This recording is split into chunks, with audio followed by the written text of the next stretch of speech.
हे guys, good morning. So capital misallocation के बारे में थोड़ा सा डिस्कस कर लेते हैं। तो मैंने एक चीज़ ऑब्जर्व किया कि बहुत लोगों को अभी तो प्रॉब्लम भी नहीं होने लग गया है जब उनका कोई स्टॉक चलता भी नहीं है सालों सालों से। ठीक है, मतलब अगर आप देखोगे 3 साल 5 साल से कोई स्टॉक रिटर्न नहीं दे रहे और उनके पोर्टफोलियो में एक बड़ा सा चंक है उसका, लेकिन मैं देखता हूँ कि लोगों को प्रॉब्लम भी नहीं होता है। क्यों? बिकॉज बहुत सालों पहले उनके उनको उनको पट्टी पहना दिया गया था ये बोल के लाइक आप लॉन्ग टर्म इन्वेस्टर हो, 10-15 साल पकड़ के रखो, 1000 साल पकड़ के रखो तो आप पैसा बना लोगे। ठीक है, इसके वजह से लोग सवाल भी नहीं करते हैं। दूसरे साइड में क्या होता है कि लेट से आपका कोई फेवरेट फंड मैनेजर है, वो कोई अंडर परफॉर्मिंग स्टॉक को पकड़ के बैठा है तो आप भी उसके साथ पकड़ के बैठे हो। ठीक है, आपको फर्क भी नहीं पड़ रहा है कि आप पैसा नहीं बना रहे हो, आपको फर्क भी नहीं पड़ रहा है कि आप आपका टाइम को बर्बाद किए जा रहे हो। राइट? क्यों? अब ठीक है, अब आपका फेवरेट फंड मैनेजर पैसा वहां पे लगा के रखा है तो आपको लगता है कि एक ना एक दिन तो बन ही जाएगा। तो ये सब उम्मीद पे खेलने का बात है। इसको इक्विटी रिसर्च और स्टॉक मार्केट के साथ इसका कोई लिंक ही नहीं है। इंसानों का ये सब बायसेस की वजह से ही आज इंसान इतने पैसे गवाते हैं। और इवन अब मैंने देखा है कि कितने लोगों का पोर्टफोलियो मैंने देखा है ना, जो मतलब इंडेक्स को भी बीट नहीं करते हैं। ठीक है, बिकॉज ऑफ दिस मेंटालिटी। एक स्टॉक का एग्जांपल लेके बात करता हूं ताकि आपका बात को समझ में आए और से फॉर एग्जांपल फिट हो। आपने देखा होगा हमारे देश में पूरे वाइन इंडस्ट्री में एक ही कंपनी लिस्टेड है करके, सूला विनियार्ड करके। ठीक है, और अगर आप पिछले 2.5 ईयर्स का उनका चार्ट देखोगे, जब से उनका आईपीओ वगैरह आया था, ज्यादा कुछ पैसा नहीं बनाया। Specially in the last 1 year Sula का स्टॉक तो एक जगह से बहुत तगड़ा गिर गया। आई थिंक फ्रॉम 600 के लेवल से अभी 400-450 के लेवल्स में है। जो भी हो, पैसा कुछ नहीं बना सूला के इन्वेस्टर्स को। अब जब भी मैं सूला के इन्वेस्टर से जाके बात करता हूं तो एक एक करके बायसेस निकल के आता है। एक तो हो गया वो वाला बायस कि मेरा फेवरेट इन्वेस्टर सूला में इन्वेस्टेड है तो मैं तो उसमें रहूंगा ताकि कुछ हो या ना हो।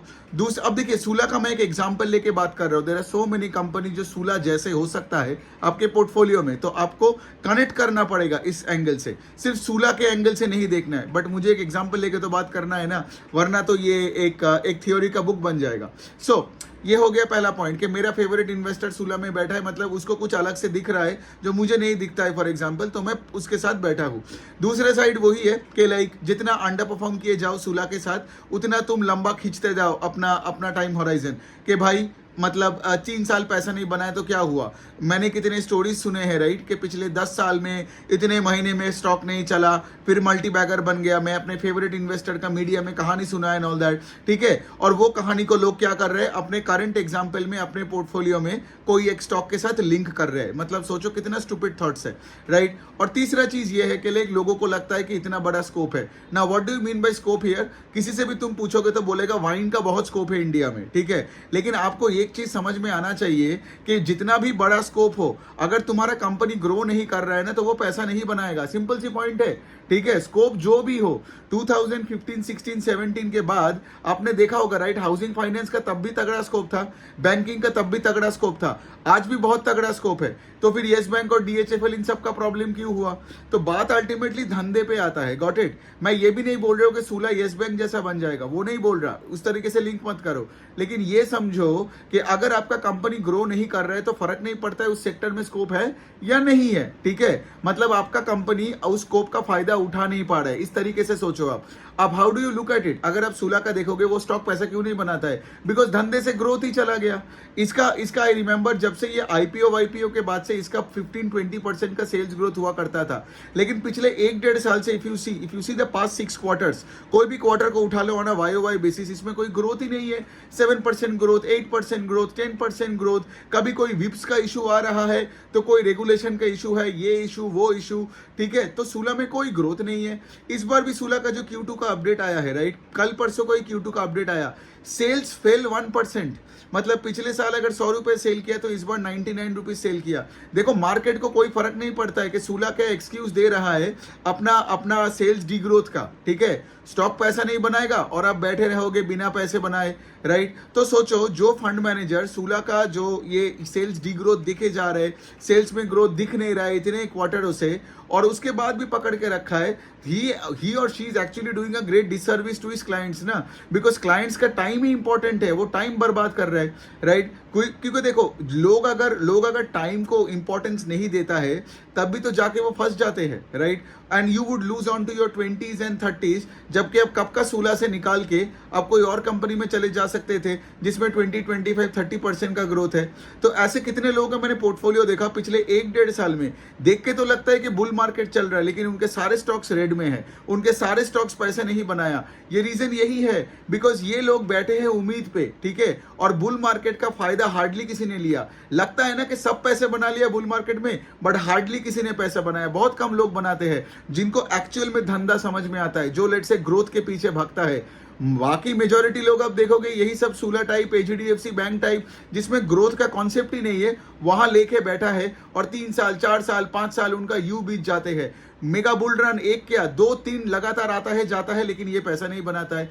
तो आपको देखना पड़ेगा ऐसे सूला जैसे बिजनेस जहां पे 1% का सेल्स का डिग्रोथ हो रहा है, क्या पैसे बनाओगे ऐसे स्टॉक्स में, है ना? तो आपको मतलब ठंडा दिमाग से सोचना पड़ेगा। फिर आपका फेवरेट फंड मैनेजर वो लेके रखा है, या आपको लगता है वाइन का बहुत स्कोप है दुनिया में, या वाइन को रिप्लेस करके कोई भी दूसरी इंडस्ट्री में स्कोप देखो, राइट? इंडिया में तो स्कोप ही स्कोप है, लेकिन अगर आपकी कंपनी ग्रो नहीं कर पा रहे, राइट, तो आप तो पैसा नहीं बनाओगे उस स्टॉक से। और आप कुछ भी कर लो, जो भी कहानी बोल लो, राइट, पैसा नहीं बनता इस तरीके से। सो इसको मैं बोलता हूँ कैपिटल मिस एलोकेशन, कि जब कोई कंपनी में ग्रोथ नहीं है, जब मैनेजमेंट भी रो रहा है, कोई गाइडेंस नहीं देता है, सिर्फ ऐसे अनशंट बातें करता है कि लाइक सामने फेस्टिव पीरियड आएगा तो चलो ग्रोथ वापस आ जाएगा, मतलब सिर्फ उम्मीद पे खेल रहे। वहां पे अगर आप पैसे रखते हो और स्टॉक नीचे जा रहे तो और डालते हो, बिकॉज वो सस्ता हो रहा है देख के, बिकॉज ऐसे कचरा स्टॉक्स तो सस्ता ही होगा ना। मेरे लिए कोई भी कंपनी जिसमें ग्रोथ नहीं है वो कचरा ही हो गया। कचरा का मतलब ये नहीं कि जो दुकान बंद कर रहा है, जिसका ग्रोथ नहीं है वो मेरे लिए कचरा ही है। सिंपल सी पॉइंट है। तो स्टॉक मार्केट में अगर मैं आया हूं, मुझे चाहिए तगड़ा रेट ऑफ ग्रोथ। जैसे कल वो वीडियो में मैंने बताया, रेस में जीतना है ना मेरे कंपनी को, my companies have to grow at a faster pace than my peers in the sector.